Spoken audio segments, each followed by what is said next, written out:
This is the LZR Project, an episodic story series by David and Alderman. The LZR Project takes place within David's Expired Reality universe and serves as a prequel to the main novels in his Expired Reality series. You can find out more about David's Expired Reality series at davidandalderman.com.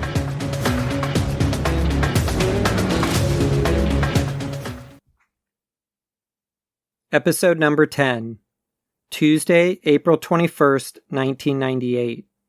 Red ribbons kissed orange peels and lit up the sky in a symphony of dusk, bringing an end to another day in the city of Lysalis. Instead of going home to their families or their friends, the Lazerblades, along with Ridley Scott and a small strike team of the police force's best officers, stood outside of the main door to Warehouse 5.5, waiting for demolitions to be placed. Veronica took note of the time on her watch. In the next 60 seconds, the loop feed on Mr. Big's security cameras would end, and he would catch on to the fact that the Lazerblades were right outside his doorstep. At that point, he would either flee or fight. Veronica hoped it would be the latter of those. Peering through the sniper scope, Veronica watched the demolitions expert set a pack of C4 onto the ridged metal door.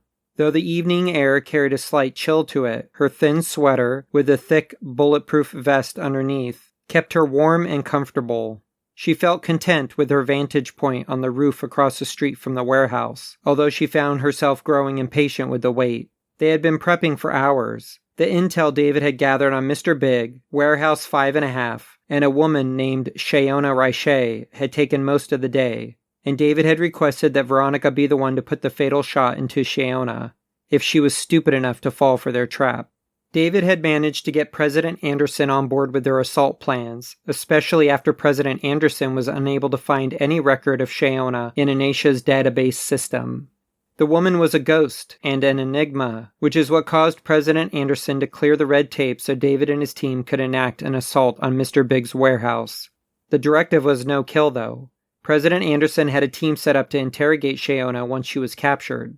In fact, President Anderson seemed strangely enough to be more preoccupied with capturing Shaonna than he was in capturing Mr. Big. Unfortunately for him, David's intentions were to kill Shaonna, and that's why he entrusted the job to Veronica. As much as Veronica supported David and his no-kill beliefs, she realized that violence was becoming more and more necessary in order to keep Lysalis safe. Gangs were beginning to crop up around each of the districts. Mr. Big was becoming more and more reckless in his violent tactics, and some of the enemies they came across needed to die horrible deaths. At least, in Veronica's opinion. She didn't dare voice these thoughts to David. Instead, she simply supported his beliefs and his directives. He was their leader, and Veronica had a life debt to uphold. The demolitions expert motioned to David, who had the remote that controlled the C4. David and the rest of their team distanced themselves from the warehouse door as David's voice came through the comm system.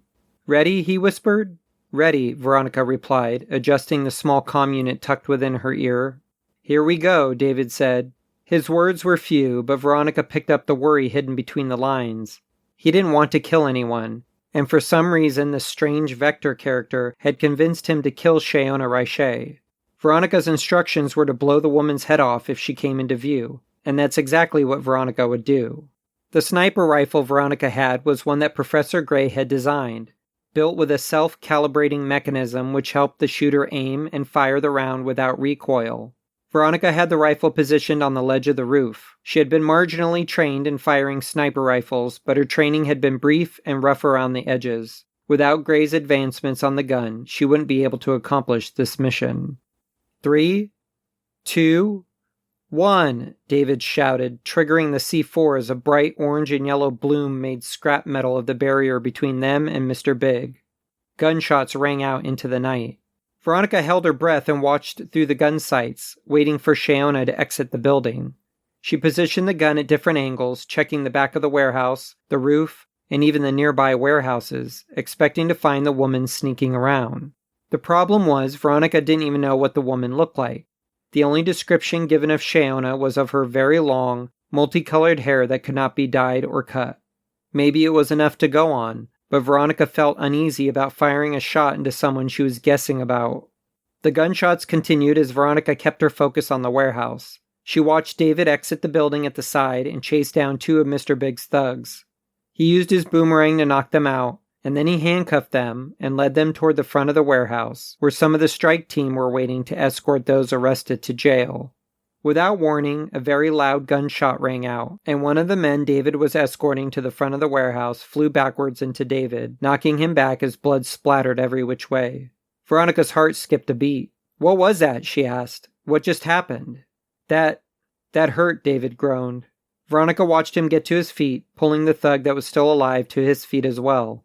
Seconds later, another loud shot rang out, and the other thug's head blew apart, knocking David back into a stack of wooden crates. Veronica moved the gun to focus on the adjacent rooftops. She scanned the buildings, sure another sniper was involved. "What is going on down there?" Veronica shouted. "What's wrong?" Carrie asked. "What was that loud shot?" "Sean, get outside. David is under attack." "Be right there," Sean replied. Veronica repositioned her view on the warehouse in time to watch Sean bolt out of the side door. He met up with David, who was resting atop a fallen stack of wooden pallets, holding his stomach. "Is David all right?" Veronica asked frantically. "He'll be fine," Sean answered, putting David's arm around his shoulder. He escorted David back into the warehouse, moving them both to safety. Veronica scanned the rooftops opposite her, searching for the other sniper, but all she could make out were the dark silhouettes of air conditioning units against the bright lights of the city behind them. "Veronica, what is your position?" Ridley asked. "Right where I've been the whole time. I think there's another sniper. I don't know where they're shooting from, but I'm going to try and find them." "The shots came from your direction," Ridley said. "I thought they came from you at first." "I'm not here to kill, Ridley." Veronica stood up, taking the rifle in both hands. Then she started off across the rooftops, determined to find their unwanted guest. The shadows came out of hiding, attempting to swallow her as she leapt across the gaps between the rooftops. She eyed her steps carefully, cautious not to land on skylights or weak roofing. She looked up and spotted a dark figure moving across the roof in front of her. Veronica leapt across a chasm and landed on the other roof, snagging her foot on a piece of wood. She tripped, lost her grip on the sniper rifle, and fell face first into the roof. Dazed, Veronica heard footsteps close to her position. As she struggled to get to her feet, large hands suddenly grabbed hold of her arms and yanked her to her feet.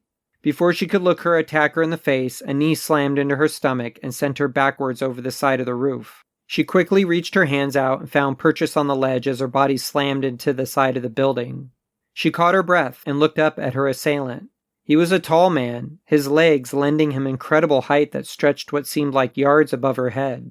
At the top of his massive build, yellow eyes stared down at Veronica, companions to the small pistol the man had pointed at her face. "Who are you?" she asked as she attempted to lift herself back up onto the roof.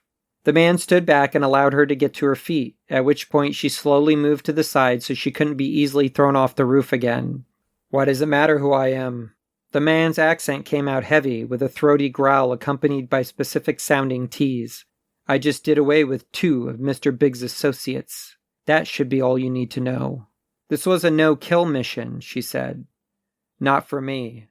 Veronica quickly reached down to her ankle and slid the small blade out of the sheath she wore there. She tossed the knife at the man, and it sunk into his left shoulder. He neither flinched nor made any effort to pull it out. Instead, he cocked the pistol and fired a shot into Veronica's chest, knocking her backwards. She collapsed against a glass skylight, which shattered and gave way, and fell into the middle of a dark office building. Seconds later, Veronica mustered the strength to turn onto her side, the agony of the fall pulsing through her back and head. She sat up, her head pounding, her vision a blur. After giving herself a few moments to recover, she unbuttoned her sweater to reveal the vest underneath. A flattened and spent bullet rested in the center just over her heart. "Veronica, Shaonna is in the open. Take the shot," David cried into her earpiece. Veronica scrambled to her feet as pain echoed through her ribs. She passed a cluster of empty cubicles and found the nearest window. Through the dirty glass, Veronica could barely make out a woman in the street. She wore a bright white pantsuit, and her braided ankle-length hair was the color of an otherworldly sunset. The woman moved through the street firing a single pistol with alarming precision, dropping each strike team member in a drum solo of blood. No. Within seconds, the woman disappeared out of view. In the minutes to follow, Veronica could neither respond to David's questions about what had happened, or come to terms with the obscene amount of sirens which wailed throughout the city. She took a seat on the carpeted floor, allowing the darkness of the empty office to swallow her whole.